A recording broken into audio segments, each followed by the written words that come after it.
A blessed day to you, all my viewers and subscribers. Welcome back to another video. Thank you guys for checking this one out. All right, my peeps. So, couple of interesting things I want to share with you guys. So, I was reading through the comment sections for a couple of the videos that I would have posted over the last couple of days.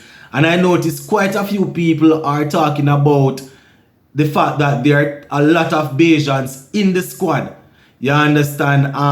Even on my Instagram, people messaging me and asking me why is it that Desmond Haynes continues to select so many Bajans. And I just going to indulge it a little bit. I'm going to talk about it. You guys know how I feel about this already. I want the 11 best players to be on the squad, on the field. So at all point in time, if these are the 11 best players we have in the Caribbean, they should be playing.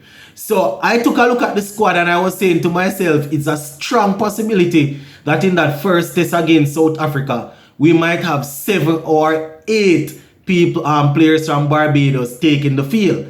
So I'm just going to talk about it a little bit. Plus, I was doing some reading yesterday and I saw where Chris Watson, the head of marketing for CPL, was speaking about the scheduling for 2023. So that is the next thing that I'm going to talk about, and probably will touch on that second test between England and New Zealand.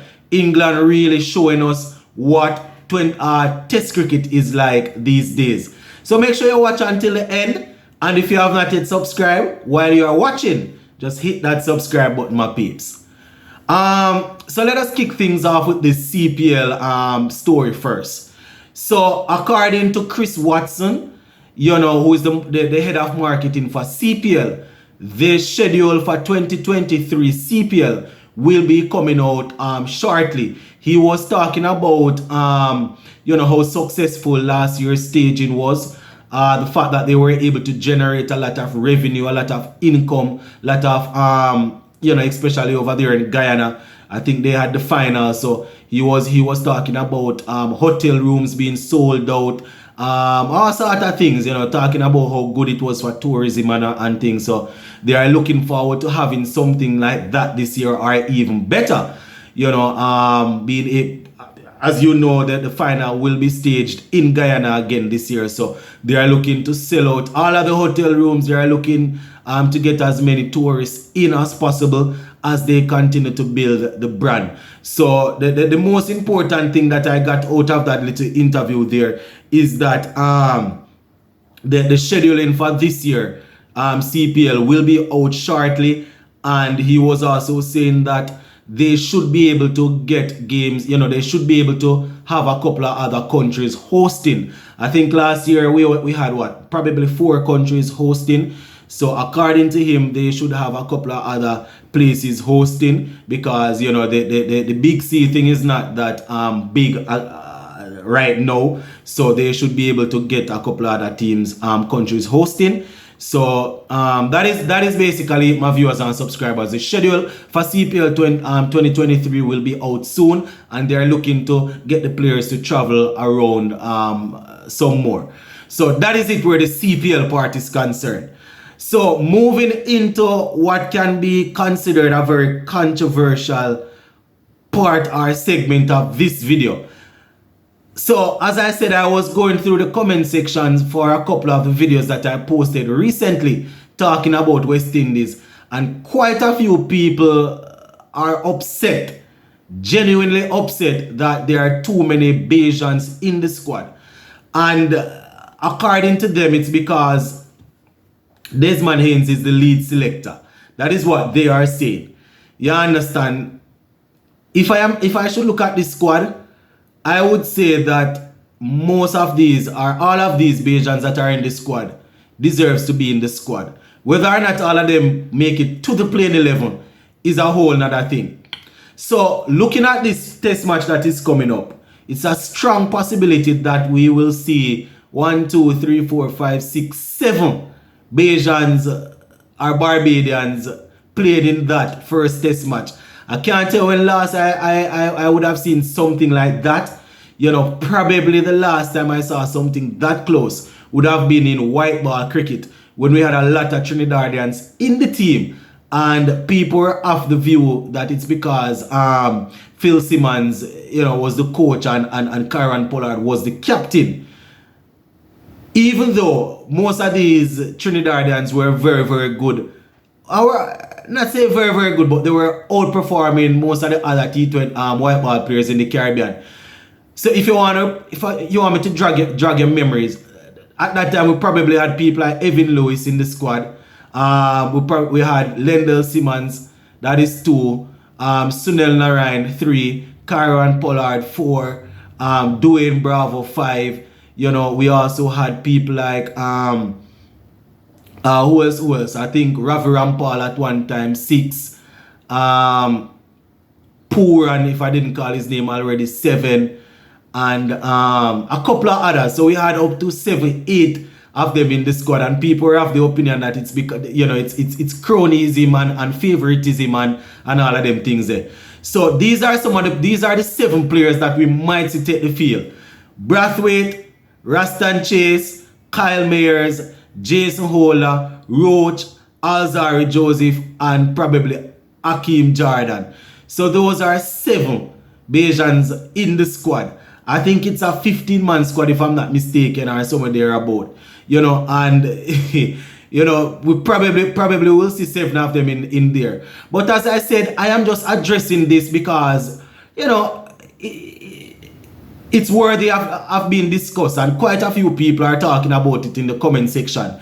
As it relates to that playing 11, I don't have a problem with 6 out of 7 of these guys being in there. You understand? I am just thinking that where the spinning option is concerned, Moti has to play, and I wouldn't play Chase. But Brathwaite has to play. Roach will probably play. Holder, Alzari. You understand? So if these 7 guys make it into the playing 11, I know it's going to be a problem around the Caribbean, but just looking at the squad, how many other people we have in the squad wait, Raymond Reefer. I didn't even remember Raymond Reefer. And Raymond Reefer is our number 3 batsman. So let me put that in. Reefer.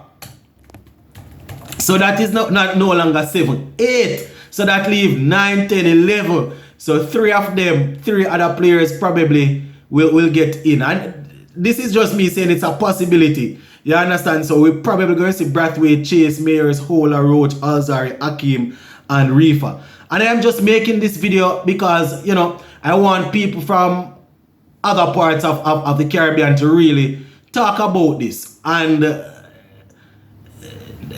especially the Barbadians. Do you guys think that all of these players should be there? Or do you agree that it's because of the selector why some of these players are there?